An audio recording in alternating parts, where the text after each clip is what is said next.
It's almost like I cannot imagine living my life without such a system. If you had one giant pool of money that said 3,000 KD, you can all of a sudden say, yeah, I can afford a vacation. I can put 1,000 KD and put it, but it's like, you can't do that, dude. when that kind of stuff happens, it doesn't put a dent in my savings. Right. It doesn't put a dent in my all other funds. Right. Because I have an emergency fund for it. That's impossible. How can I do that? Yeah. This is a big amount, but it's so difficult. It's very difficult. It's near to impossible. In a relationship, it just sounds insane. It's like, nothing karbo. Yeah, it's very difficult, of course. Getting rich is a skill. Staying rich is another skill. Okay. And the reason you keep buying is because you feel richer than you actually are.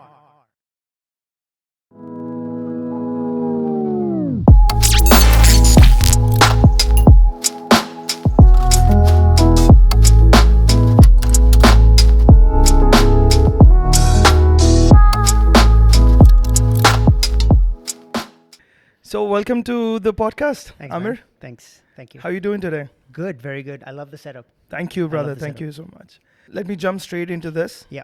Why I invited you to my podcast. Go for it.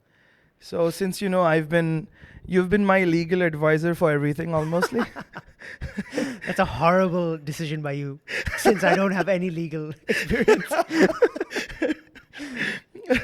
So, I mean, what I want to say is like for all the troubles, I genuinely come to you Right. seeking for help or at least advice for the least, right?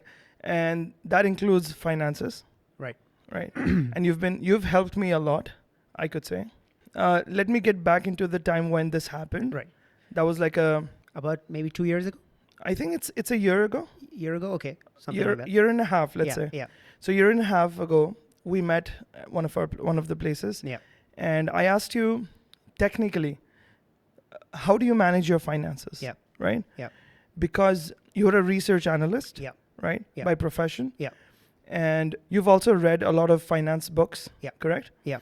So I knew all of this at that time, and I thought that you would be the right person to consult with. Right. And I had a system in place for my personal finances, my home budgeting expenses and Yeah. all these things. But I wanted to kind of like confirm it with someone who could do it. So I came to you, I asked you, how do you manage your personal finance? Mm-hmm. And you showed me your system, Mm-hmm. which we'll talk about in a minute.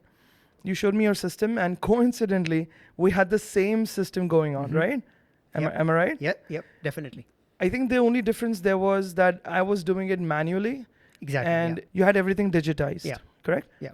So that's the reason I want to have this podcast regarding finances. I think you told me that you've had this discussion with many other people, Exactly. and that exactly. it really helped them, and so you thought that this might be a good topic to do an episode on. Exactly. Yeah. That is the motivation for this podcast. Right. That I learned the things that I learned from you, and the things that I put in place in my own expense management. I shared with my friends, other friends and colleagues, and they were amazed by that system. And they were like, "Dude, please give me that spreadsheet. Right. Please give me that system." Yeah. I was like, "Okay, it's not that difficult or that complicated to think about," but I saw the gap there. At least in our community, that gap is there. Right. So I wanted to try to fill that, Yeah. and you were the best person for that. Thanks. I So appreciate this is the podcast. I think let's begin what we want to discuss in this podcast. All right. Yeah. So do you want to take this from here? Yeah. So again, I think we started having this discussion a year and a half ago, and we shared our systems. And just for the audience, we had a discussion meeting yesterday Right. about. I think it went on for like 3 hours or something. So yesterday when we spoke, Right. we obviously discussed a lot of things. Right. And then when I went home, and today morning I was reading some of the stuff that I've read in the past Correct. that inspired all of these decisions that I Right. made. So I want to speak about something before we start the discussion, Okay. which is okay. more, again, behavioral, because Mm. that is what fascinates me personally. Okay. What are the behavioral challenges of maintaining a proper personal finance system? Okay. And What do you mean behavior? yeah, so here's what I Okay. mean. So there is a story about Stephen Hawking. Okay. We know Stephen Hawking, he's a Sure. scientist, right? Right. He died a few Right. years ago. And I think the most famous thing he's known for is of his disease that he had. I'm not sure what the disease is called, but he basically was completely paralyzed. Correct. And he was in a wheelchair since he was in university. I think he was like 22 or 24 years old. Since then, he was just in a wheelchair. Literally could not move anything except his eyes. Right. Goes on to be one of the best scientists of our generation. Right. Now, Stephen Hawking was interviewed once, and he was in a really good mood. Okay, Stephen Hawking, the guy who's completely paralyzed, was in an amazing mood, which was often the case with Stephen Hawking. And the journalists, the interviewers, they asked him that, how are you so happy? How do you maintain your spirits so high? Right. And his answer is amazing. And his answer can be applied in many aspects in life, including personal finance. Okay. He said that when I was 22 years old, or whenever he was diagnosed with his disease, he said that I was told by the doctors that I will die in about 6 months or 1 year. Really? Yeah. And so since then, everything that has happened after has just been a bonus, because none of it was expected. Right. So the lesson is that his expectations were so low because of the doctors that he was just happy throughout, because none of it was supposed to happen. He was supposed to have died. Right. But for some reason, he didn't. Right. He just kept on going. Right. And so every day he would wake up and go like, I'm not even supposed to be alive today, but I am. So how happy should I be? Right. And so this brings me to an equation. Again, it's an equation I've read by, a guy called Morgan Housel. Okay. And the equation is happiness equals reality minus expectations. Interesting. So it's reality minus expectations, which means that if mathematically, if you want to increase happiness, you want to make sure that expectations is the smallest negative number, because it's minus expectation. It's a negative number. Right. But if it's as small as it can be, theoretically, if it's 0, then reality is exactly happiness, and you are just completely happy. Wow, that's interesting. But because we add something in expectations, our happiness reduces. Correct. Because it's a negative number. Right. It's exactly what Stephen Hawking is talking about. My expectations were 0, so I was just completely happy. All reality for me was happiness. Right. And reality is completely out of your control. You can do some things, you can influence in very small ways, but otherwise reality is reality. It is what it is. Yeah. The only thing you can control is your expectations. Right. That is so interesting. Now take this lesson, right? I was thinking about this. Take this lesson and bring it into personal finance. So personal finance, what is the absolute thumb rule that people follow? What they follow is that you earn this much and spend less than you earn. Right. Right? And the remaining will be your savings. Correct. And then from your savings, spend it on travel, spend it on investments, spend it on whatever else you want to do. Right. Now, this is a good rule. It sounds perfectly logical and fine, and there's nothing wrong with it. But it's completely, it's incomplete. Correct. Because if your viewers just heard this and said, okay, that's it, like spend less than you earn, they'll be like, this guy told me nothing new. Right. Everybody knows this, right? The problem is that it's incomplete. So then how do you then bring it into action? How do you execute this idea? Correct. And it's about funds. People can understand daily expenses. And so it's like, hey, you understand daily expenses, forecast your expenses for the next month, and then say that, okay, if this is my salary, 500 KD, for example, is my salary, then my expenses are XYZ for this 1 month, right. Which sum up to 300 KD, and so 200 KD is my savings. Correct. Right? The thing is, daily expenses you can forecast well, but future expenses you cannot. Right. And so what you want to do is the savings that you have, you want to split it into buckets. Okay. What people end up doing is 500 KD is your salary. You spend 300 KD, 200 KD goes into savings. Then the next month happens. Again, it goes into savings. Then the next month happens. Again, it goes into. So in 3 months, you have 600 KD in your savings. Right. Then what happens is that you see that big number, 600 KD. Right. And you feel that, okay, I have 600 KD's worth of purchasing power. I can now go and spend 600 KD in whatever I want. Exactly. The truth is that you actually don't have 600 KD for one thing. Right. You want to split it into buckets. You want to say, I want to buy a car in 2 years. That car costs 5,000 KD, Right. for example. Right. So in 2 years, that gives me 24 months. Yes. So how am I going to save 5,000, 5,000 KD within 24 months? Right. If you take a percentage of 600 KD and put it into that, 600 KD is now no longer 600 KD. Some of it is gone into your car fund. Correct.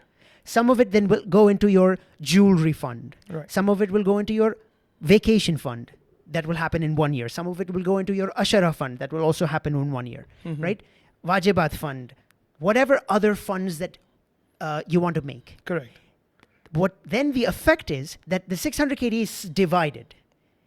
And it makes you feel like, hey, wait a minute, I don't have 600 KD anymore. Mathematically, you do, of Right. course. Right. But if you sum it up, you have 600 KD, Correct. right? But you actually don't. You actually want to, each fund has how much ever you've designated towards it in terms of percentage or absolute, or however you that's want it, what- however you want to break this down. Right. In a nutshell, this is basically it, right? And when I told you this, you said, hey, that's funny. I'm doing exactly the same thing, but I'm doing it not digitally. You do it in envelopes. Yes. Right? So why don't you tell me? Yeah. So what we came up with the idea is that I and my father, we both came up with this idea that we do envelopes. So it's kind of a ritual. Every month when we get our salary, my dad gets a salary, I get a salary, we accumulate it. And there's one day in that month, we sit, everybody. And this is really essential as well. Your wife also has to sit in this, you could say like a monthly finance meeting. Of course, yeah, for sure. Because they know about expenses that we don't. Yeah. In accuracy as well. So it's really essential for them to understand finances so that they can help us budget our expenses every month better. Exactly, because it's all about, you want to forecast your expenses. Right. Right? In a year's time, what are the expenses that are going to happen? They don't happen now. I'm not Right. taking the vacation now. Right. I'm taking the vacation 8 months down the line. Right. But I need to start saving for it now. Right. Exactly. Right? And so similarly, you're effectively a data analyst. Exactly. And you want the most accurate, best data in order to forecast the most accurate Budgets. budget. Exactly. Yeah, correct. Right? Correct. And like you said, some expenses you don't control them. Correct. Your spouse executes them for you. Correct. And so they have better data. Right. So I think that you're right. I mean, I don't do this exercise alone at all. I never do it. Same here. Yeah. I not only does my wife help me, but she just has some data that is just better than I don't have visibility on it. Of course. Yeah, Yeah. so- So even my mother sits with us. So the four of us, we come together and we do all of this. We budget for the whole month. So what we do is we make envelopes. Right now we have like 20, 25 envelopes, each with a category. Let's say like a maintenance thing. Maintenance is an uncertain thing, right? Yes. You break a tile, you have to repair it. Right. Your bathroom's not working, your carpet's not clean, Right. you have to replace them. So that's an uncertain expense, and Right. nobody budgets for that. So we have a budget for maintenance as well. It's a small amount, right, every month, but you never know whenever that comes. And if you put that expense from your savings, it hinders you. It Yes. hinders your budgets as well. So we've broken down into envelopes. Even let's say we have like niyaz, Ashara niyaz, Yep. Ramadan niyaz, right? We have zabihat. Even zabihat that comes on the Eid, it's divided into 12 months, smaller amounts. We save every month, and the 12th month when the Eid is there, we have the money ready. Like let's say the zabihat is, for example, 100 KD. Right. Most of the people, when the zabihat time comes, they remove the 100 KD from the From their savings or savings. from whatever. From one large pool of savings. Exactly. Exactly. So that hinders, it hurts them. It's like, dude, 100 KD then you even try to find a cheaper option. Right. But when you have the budget set for the whole year, Exactly. you go for the best quality as well. Exactly. Right? The thing is, the lesson to learn here is that you're not doing anything different. For you saving 100 KD's worth over 12 months to do a zabihat after 12 months Right. is the same as me putting everything in one large pool and then 12 months later I take out 100 KD and spending it. Right. Effectively what we're doing is the same thing. It's the same thing. Yeah. Right? Yeah. But you're using much better mental accounting. Yes. And this is the behavioral part. Right. That when it's one large pool and you have to pull out 100 KD, it just feels more painful. Yes. Exactly. It just yes. feels more painful. Of course. Rather than if you have a designated zabihat fund Right. that will, after 12 months, reach up to 100 KD, and then when you cash out that 100 KD, this is for my zabihat, nothing else. Exactly. It is meant for that purpose. Exactly. I feel no pain towards it because it's exactly why I saved it. Exactly. Rather than having this one ambiguous large pool and saying, Right. now I'll pull money here depending on whatever I have to do in this moment. Right. Also, the kind of lifestyle that we live in right now, it's difficult to keep that large savings there. Correct. Because like say every Friday we go to a mall, we see something, we keep buying, right? We're so impulsive these days. Exactly. So we keep buying and that savings is just reducing every day. And the reason you keep buying is because you feel richer than you actually are. Exactly. You told me this. It's such a great statement. Please explain you that. feel richer because you see a big number. Right. Your savings is a large number. So you say, hey man, of course I can afford this, 50 KD jacket. Right. Or 40 KD Nike shoes. Right. But you actually can't. Those savings, if you divide them, you don't actually have that purchasing power. Exactly. Yes. Right? Your shopping fund is a separate fund. Over Right. there, you just have maybe 80 KD Right. within 2 months. Well, you want to spend like 40 KD for Nike shoes? You're just going to half it? Okay, fine. You that's your decision. Right. But the fact that you don't have 700 KD, you only have 80 KD. Correct. That's the thing. So even if you want to buy a Nike shoes, you can budget that as well. Yeah. In 3 months, you Exactly. can save that, and Exactly. that's better for you. Yeah, and you can take this, it becomes hard, but you can really take this forward. If you say like, I bought a car today and the car will last me 5 years. So 5 years down the line, I'm going to have to buy a new car. And I'll sell this car in 5 years. So Okay. whatever inflow I get, say the car in 5 years time will be 5,000 KD. Right. And I'll sell this car for 1,000 KD. That means I need to save 4,000 KD. That is an expense that is going to come Correct. 5 years down the line. Correct. Just because it's in the future doesn't make it any less real. Right. It is right. actually going to happen 5 years down the line. True, You are true. going to spend the 4,000 KD net. And it can come sooner as well. Exactly. So you might be ready. Like, let's say you have 80% of the budget saved. At least you're 80% in. You don't, right? If your Precisely. car is totaled, you have to replace Precisely. it. So you're at least 80% in. Precisely. So that's really nice. yeah. Exactly. And it's interesting, the thing I spoke to you about expectations, it's exactly here. It fits in, you can see, because by budgeting in this way, you are setting expectations. Right. If you know that I read this quote again by Morgan Housel, where he said, people only get impacted when they are surprised. Okay. And when there's the cause for surprise is a mismatch between what reality is and what you expected. So, for example, he's like, so many emotions are born out of the difference between your expectations and reality. So an example is, suppose you Interesting. leave your home in the morning and you're on the highway and there's a lot of traffic and you get so mad. You go like, you get road rage. I was like, I hate traffic. This is Right. really terrible. Terrible start to my day, right? And you're really angry. So the reason you're angry is because you did not expect traffic. Right. If you were just leaving home and I told you, hey, by the way, there's a lot of traffic. All of a sudden now you're in traffic, but you expected it. You're no longer Correct. angry. Correct. I completely removed that emotion out of you Correct. by setting expectations.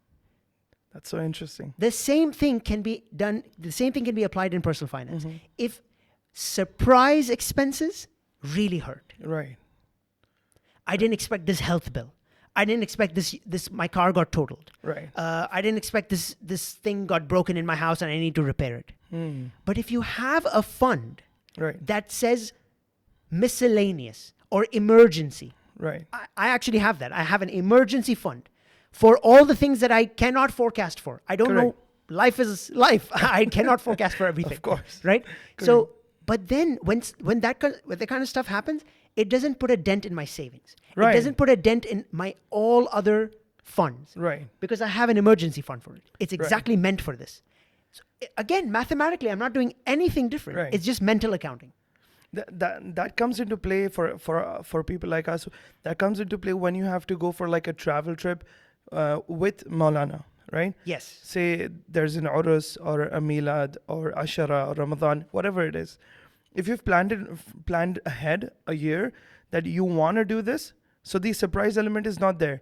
Let's say before Ashara, you have no plans and your family is like nagging you. Yeah. That let's go. Yeah. So that's a big expense on your head. Going to a country like England, for example, Right. it's a big expense. Yes. So that's a surprise. So if you have budgeted that, okay, there's one trip in this year with Maulan that I will do, be it any trip. Right. So you're already ready for that. Like I said, at least 80% of the expenses you've budgeted Right, for it. So right. at least the surprise element is less in that. You've reduced it, exactly. And again, it's just behavioral. You've removed the pain because you've instead put expectations. Right. You've managed expectations in a way that will remove emotional pain Correct. by having such a system where and the lack of such a system shows you how fragile your personal finance life is. Right. Right? You're Right. just winging it. Everything is going into one big Right. bucket. Right. And then you'll pull it out for random things as they show up. Right. And then what happens when people actually do this? In the end, they feel, where did all this money go? Exactly, dude. What have I been spending on? I don't understand what the hell's That going is on so because I'm following the rule of spending less than I earn, Right. and still I have no money. What is happening? That used to happen. This is a true story. Let's say I'm making the same salary. I and my dad were making the same salary we used to, let's say 3 to 4 years ago. All right, give and take. In that time, we have the same salary, Yeah, but we have no money left. yeah, Every month, 15th, we're gone. The money's not there. yeah. We're like, dude, where did we spend? And we have a major expense, which is rent. Yes, So that is understandable. yes, Apart from that, like 55% of your salary is saved after that. yes. What did you do from that? And we're like, we have no idea. And then when you recall, you get like, oh, I did this. Yeah. Oh, I did that. Yeah. And those are probably unnecessary expenses. So when you budget things out, you know that you have this amount to spend on the unnecessary things as well. Exactly. Right? Exactly. And it's just exactly that where, like you said, you've overspent, and then when you recall, you said, "Oh man, yeah, I did spend it there. Right. Perhaps I shouldn't have done that." Right. If you were to follow such a system, then you don't have that much in that fund that you would use for, say, dining out. Exactly. You have a dining out fund. Well, you can't possibly overspend because there's a cap to it. Right. You've allocated a certain amount there per month, and that's it. Once that's zero, you're saying, that's it. It's over. My system doesn't allow for me to just move funds around. Right. This fund is zeroed. Right. We're done. Yeah. You can say like, okay, next month. Yeah, exactly. Yeah, exactly. Next month. Exactly. So, So one of the biggest problems or pain points that I think is a lot of people who are into businesses that have things to do with a shop. So people are like shop owners, Yeah. or a store owner, right? What they do, generally speaking, is they manage their personal and business finance from the store income, right? yes. From the revenue, I should say, not even from the profits. From the revenue, which is really crazy to me. Yeah. Like we get salary at home, so our company expenses are separate, our personal expenses are separate, but they spend from that store income as well. What some of the people I know, what they do is every day whatever sales they did, not what they earned, whatever sales they did, they take home, and however it fits fine for them, Yeah. they would spend it. Yeah. Rent, okay. This, that, travel, okay, just spend. Because they see a lump of money. Exactly. But it's not theirs. They have to spend. They have to pay to the suppliers. Right. So They don't, and what happens end of the month, they keep pushing the real expenses, the necessary expenses, they keep pushing to the next month. Right. No, I mean, as obviously this is a slightly different topic, but as a rule, nobody should be, blurring the lines between company expenses and your home expenses. Right. That's just a really bad practice. Right. That's it's bad practice because it will totally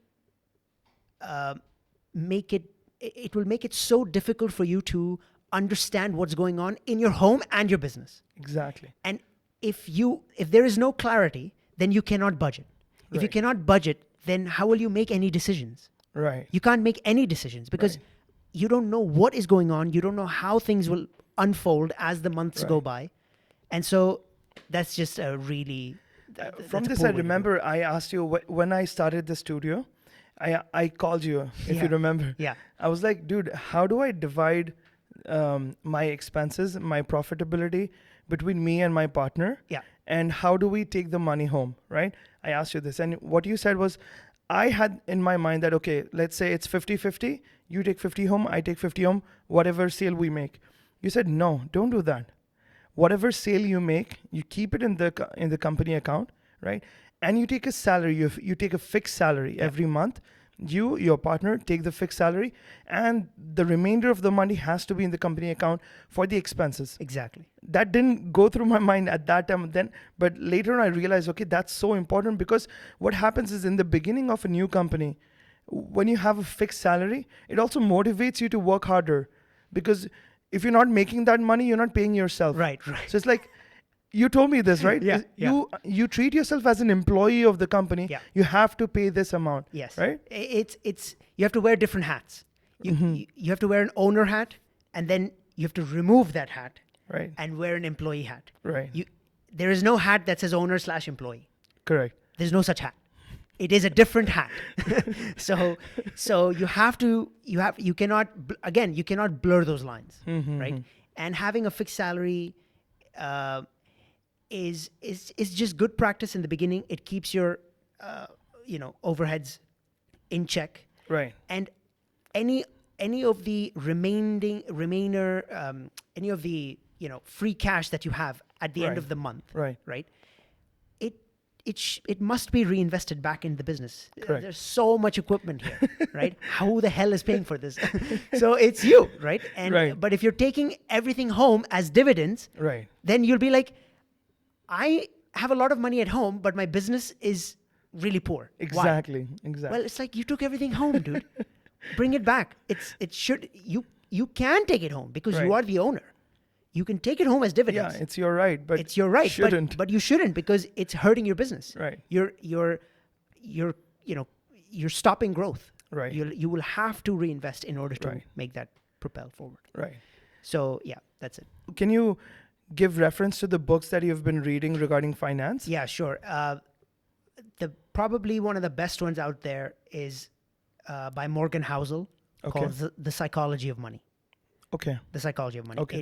It came out, I think, in 2021. It's the first book in my life I ever pre-ordered. Really? Yeah. I've never pre-ordered a book. This is the first one. And I've yet to pre-order any other one. Okay. I love Morgan Housel. Okay. And he has a blog, Okay. which I've been reading for years. Okay. And this is his first book. Okay. Yeah.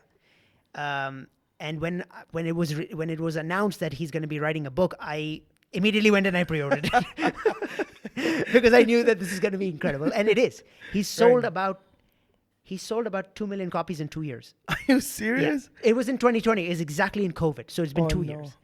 So it's like a super success. So that's the one I would definitely recommend. Okay. And this whole fund idea, I didn't get it from Morgan Housel. He's talking about many other practices you should have in your mind when it comes to personal finance. This whole expectations thing is Morgan Housel. Oh, really? Yeah. Okay. He says that, interesting. he has this great quote where he's like, getting rich is a skill. Staying rich is another skill. Okay. It's a separate skill. Mm-hmm. So you can do very well, right? And you can have, say you're a super skilled guy and you have a really high paying job. Mm-hmm. That's you getting rich. Right. But if you completely overspend, You suck at staying rich. That's true. You're not good at it. It's the same thing with the body, right? You can get fit, but the maintenance is the hardest Exactly. part. Staying fit is Right. it's another kind of challenge. Right. And so in finance, he says that the rules for staying rich are slightly different than becoming rich. And you need to understand what they are. And he goes into that book, and I would recommend people to actually read it because the way he explains it, I can't. Okay. This whole fund system thing I got from a guy called Vitaly Katzenelson. Okay. He has a book. He has a blog, and his recent book is called Soul in the Game. Okay. Soul in the Game. It's a bunch of basically blog posts compiled into a book. Okay. One of the chapters is on personal finance. Okay. The other chapters have nothing to do with personal finance. He's talking about a bunch of random things, Okay. which are all amazing. So it's a great book to read otherwise. Okay. But just one of the chapters of that book is on this exact thing, where he talks about the story is that he was getting married to his wife, Okay. and few months before he gets married, his friend calls him and says, "Hey, I would like to have a lunch with you and your fiance." Okay. So he's like, "Okay, yeah, great, let's meet." So they sit down, and he says that this guy, he said that a lot of marriages break up because of finance issues. Really? Yeah. Okay. There are statistics that actually say that as well. Okay. But this guy's like, a lot of finance. So, let me give you a system that will really solve, you guys won't be doing this exact thing where, spend less than you earn, put it in one giant bucket, and then just spend, because it's funny. The story is he starts off like that, where he's like, you should always spend less. And then whatever you have remaining, all your expenses should come out of there. And Vitaly is an investor himself. So he was looking at him. He's like, this is your advice? Like, this is so lame, dude. Like, I know this. and then he goes on to say that my friend, that was not the end of his advice. His advice then continued and then broke down this entire system of, look, you need to have funds. You need to divide it. It will make you feel less rich, but it'll be truer, because the truth is, you are not that rich. Right. Right. You just aren't. Right. If you break down into separate funds, you'll know that, well, for my vacation, I still have a lot more saving to put into. I cannot afford my vacation right now. Right. Because my vacation fund is only 200 KD. Right. And I know that my vacation will cost 1,000 KD. Right. But if you had one giant pool of money that said 3,000 KD, you can all of a sudden say, yeah, I can afford a vacation. I can put 1,000 KD and put it. But it's like, you can't do that, dude. Exactly. You can't do that. Exactly. Right? From this budgeting system, what I came up with an idea was, this was in my business. I thought of investing in real estate, right? And we had some good continuous cash flow in the company, and I thought of utilizing that for the better. So what I did was, I told my accountant, I came up with one X amount that would be realistically reservable, right? And I told my accountant, this is the amount you have to reserve every single day for the next 365 days. I don't care what happens. even if you just collect this amount in a single day, put it aside. Don't spend it, right? And he was like, that's impossible. How can I do that? Yeah. This is a big amount. I'm like, I don't care. Just try your best. Just do it. And that's how we began. Wait, let me go. I have a backstory to why I came here. So let me get there. Couple of years ago, what I started doing was, even for wajibat. Wajibat is a big amount, right? Yeah. For everyone. Yeah. And I could say majority of us, we accumulate that fund at the end. Yes. Right? When we are about when it's to time for wajibat. Yeah, exactly. Yeah. So what I did was, 1 year when I paid off, I could say, the wajibat, the next day I started a small amount of reserve every single day. Right. Right. That would align the same budget that I had for the next year wajibat. Right. Right. So you have 12 months. I had 12 months. Yeah. 365 days Yeah. multiplied by this small amount. It Per would day. Per day. You went down to per day? Per day. Oh my goodness. I told my accountant, this is the amount you have to reserve, a small amount, Yeah. which was doable. Yeah. 365 days, we completed without failing. Not even a single Friday was failed. Wow. Right. 365 days, we accumulated that fund. The next Wajibat day, we had the funds ready. We didn't have to worry about it. Yeah. And that was amazing. My dad was so happy. He was like, this is the first year in my life I don't have to worry about Wajibat funds. See, And- it's just about the emotional pain. It's just Exactly. emotionally, you said, oh my God, I don't feel, I feel no pain towards, of course, Wajibat is not I shouldn't put it in a painful bucket. Right. But what I mean is, when something like a car maintenance Right. happens, Right. it's just that. Right. It's just that. Because you have a fund that is for that purpose, Yeah. all of a sudden it becomes a lot less taxing on your mind. Right. Yeah, man, where am I going to bring this money from? Right. This is so bad. Exactly. This is so bad. And like you said, life is uncertain. You don't know. You don't know in that moment what is your cash flow. Exactly. How positive are you in that? Exactly. So it's really difficult in that time. Yeah. So yeah, it's just a lot of mental accounting, a lot of managing expectations, Right. and just creating a system so that you reduce emotional pain, Right. make a fund for every purpose that you have, whether you do it by envelopes, which is the Right. way you guys do it, Right. or I do it digitally. Correct. There is, by the way, like from a logistical point of view, it's not so, like, suppose you wanted to do this through your bank, you can't. Or at least NBK doesn't allow it. Right. Because NBK has a certain cap on the number of accounts you can Right. have. Right. So then I do it on my spreadsheet, Right. right? Because I have to then take it in my hands, and then Right. because I have like so many funds that Right. I've created. So then everything has to be split into how I want it.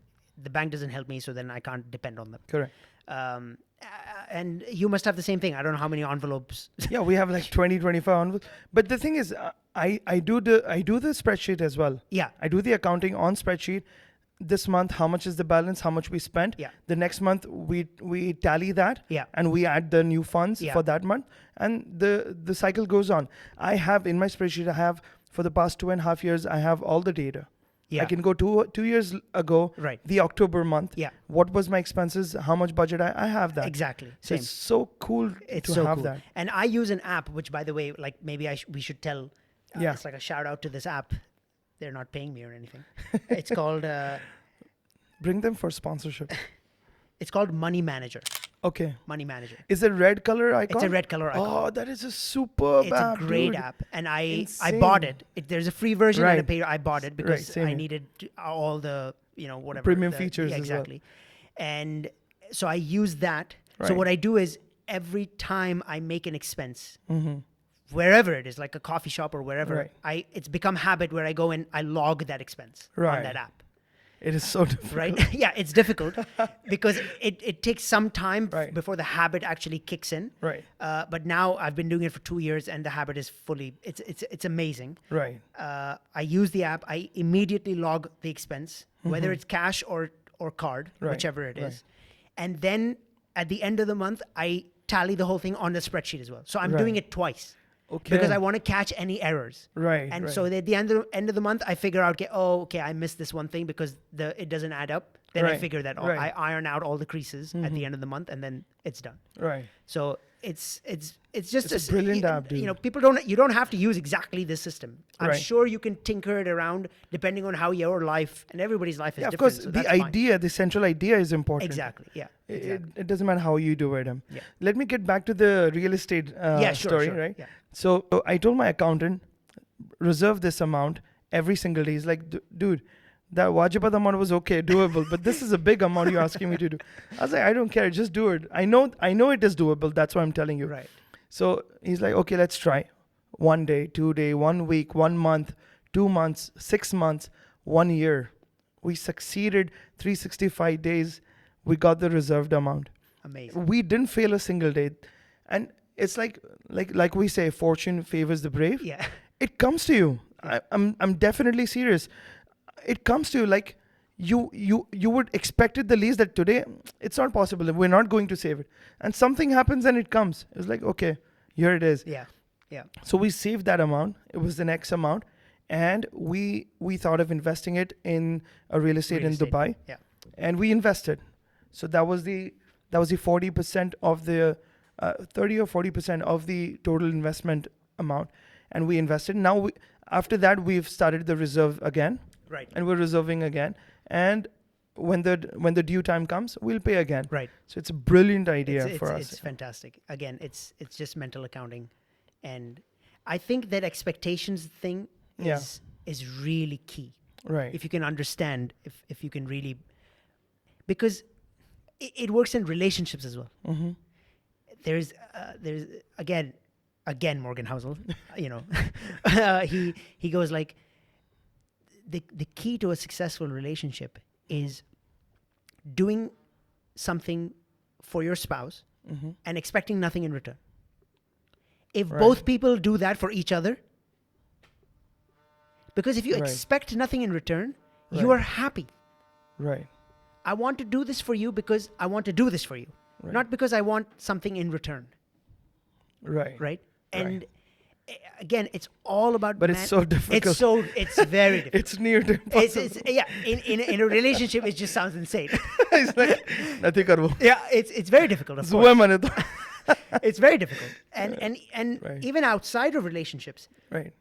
it's almost theoretical. Mm-hmm. You cannot live your life with zero expectations. Of And course. I'll tell you why. The most common sort of complaint that people have Mm-hmm. with this analogy that you should have very low expectations Mm-hmm.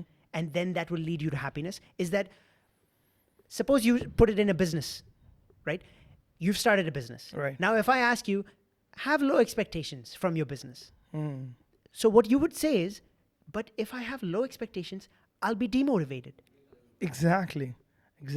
It will ruin my motivation. True. Because if I am expecting that the business will not work out, Right. then I won't work as hard. Right. But that's a misunderstanding of the Okay. topic. Mm-hmm. The lesson is not to ruin your motivation. Okay. The lesson is to say, no, work really hard. Have hope Right. that it may work out. But then expect the worst. Right. Have low expectations so that if it doesn't, you are not crushed. Right. You're ready for that. You're right. ready for that. Right. You're ready for that. Right. And have it managed. Right. Again, you cannot have it zero. You cannot zero those. Nobody can live life like that. Of course. But if you don't let it, if you invert the idea, it becomes very clear. Okay. What is that? Which is that you started this podcast and this business, and you're expecting to be the next MKBHD. Well, it's like, dude, the probabilities of that are very low. But amen to that. But the probabilities are very Of low. course, of MKBHD, course. the amount of luck that went to make MKBHD So the many way things he comes is. into place. Marquez Yeah. is not only is he phenomenal at what he does, but Right. he's also lucky. Yeah, of course. That luck may not be the same for you. True. because That is so you're true. in a different country, you're a different person, you have different circumstances, you have different Right. responsibilities. Right. Marquez, he's a different guy. And sometimes we get mesmerized with those people, and we your have such expectations high go expectations. Exactly. way Exactly. way out of whack. That in turn gets you depressed. Exactly. If you that's don't exactly what I achieve was that, gonna it's say. like you're get into doing very depression. well, but if you're expecting to be Marquez, you're constantly living life like, yeah, but I'm not Marquez. Exactly. All right. I think it was a really productive conversation. Yeah. I had really fun chatting with you about this, and I hope our viewers will Yeah, have a lot to learn. this might be one of your more boring topics for your. I just hope it's useful. I love it because it's almost like I cannot imagine living my life without such a system. Really? I would feel so lost and feel so anxious about where my money is going and Right. how do I kind of Right. operate from a month to month basis. Correct. I would honestly feel very anxious. So I cannot imagine living my life any other way. I'm You sure- also I'm you sure- also take so much control of your life in a certain way. yeah, as much as you can. As much as you can. As much like, as you can. The other way you couldn't. Exactly. The other way is you've kind of left it. To your You're kind feelings, of just I think. winging it. Yeah, You're just exactly. winging it, right? Yeah. Right. You're living life by the day, but right now you're planned. You've executed something, Right. and it helps you, your family, Yeah. your loved ones as well. And I've removed the as much as I can, I've removed surprise elements Correct. that can really shock your cash flow. Correct. And sort of cause anxiety and stuff like that. So I've removed that as Like, much as I can. You told me that this conversation will be the most boring, but on the contrary, I think this will be the most viewed podcast up till now, because it is such a critical topic to talk about, because a lot of people are kind of lost, like you said. Yeah. They're lost. They don't know what to do. They need someone to guide them. Yeah. I'm not saying we are the ones to do, Sure. but some way we can. We're trying to help. I have one question. Can we come up with a generalized package or a plan or something, or like a generalized spreadsheet or something that could help them utilize that for their systems? I know that I think like within our community there is one available. Right. By I think Tijarat Rabiha, Right.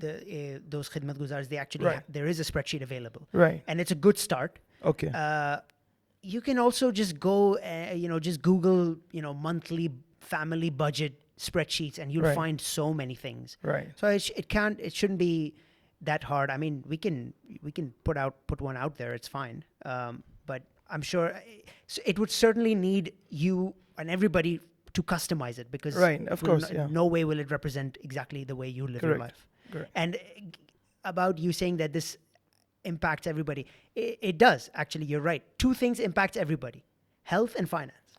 Right. Nobody can escape these two things. Right. Because at one point in your life, somebody will come and tell you that there is something wrong with your health. You need to fix this. Right. If you knew that very early on in your life, like in your 20s or your Right. 30s, then you can put habits in place so that you don't have to find yourself in a Correct. hospital when Correct. you're 60 or 70. Correct. Right?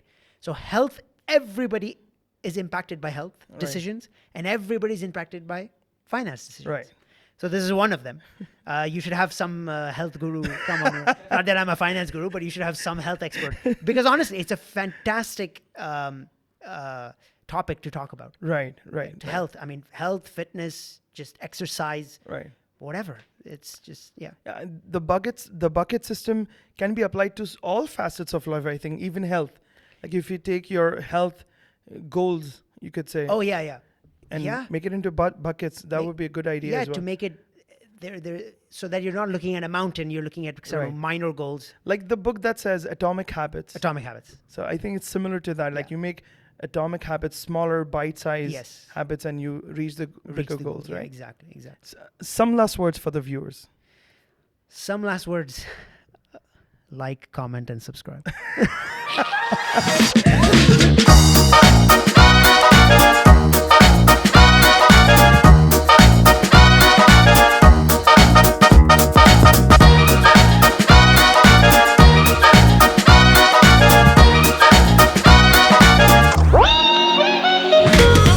Something like that. That was fantastic. That's all I need. Yeah, I did that job for you. It's fine. You don't have to do that.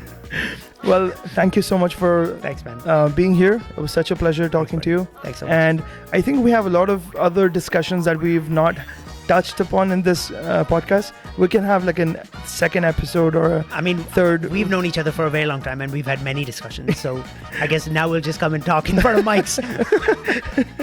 Definitely, dude. Yeah. We have to do this more often. Definitely. नहीं करने का, Pleasure. okay. चलो okay. नहीं करने का इसके साथ दूसरा okay.